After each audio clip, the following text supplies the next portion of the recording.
The strengths recommendation letter question can make or break your admissions.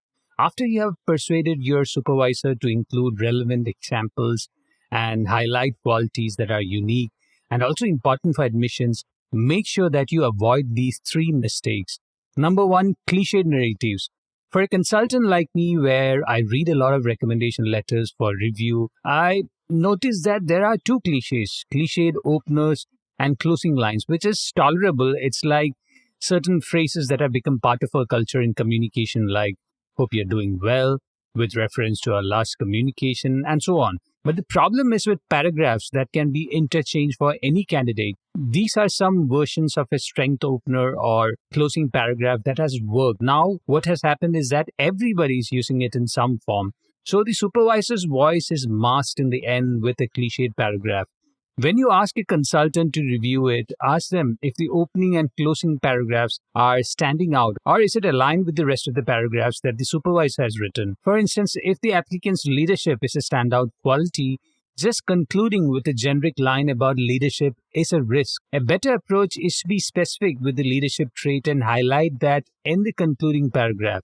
Any evidence of sacrifice and a thinking beyond personal goals are often rare in recommendation letter. If you have such examples, ask your supervisor to highlight them. Number two, no context. It can get comical when applicants with 1 to 2 years of experience write about changing culture or persuading CXO. It's not believable unless you worked in a startup. And the best place to validate these unique dynamics is in the first question. The recommender is expected to write the number of years that the person has known the applicant and the roles the applicant had taken on. In addition to the role, the supervisor can also hint at the unique responsibilities that the applicant had, even if the person had only 1 to 2 years of experience. This line is not just important for the recommendation letter, but also validates the professional achievements captured in the essay.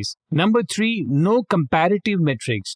The common strengths LOR question is, how do the candidate's performance, potential, background, or personal qualities compare to those of other well-qualified individuals in similar roles? Please provide specific examples. Most supervisors offer specific examples, but they don't write a comparative line, like among the 100 plus employees in our company, the applicant is a top 1% performer, and so on. When the supervisor starts with such a line, or at least mention it in an impactful part of the letter, the admissions team would have no option but to pay attention to why you're different. It's a matter of strategically placing the comparative line in the letter. If you need help in editing recommendation letters, subscribe to FNGMAT's recommendation letter editing service at store.fngmat.com/recommendation-letter.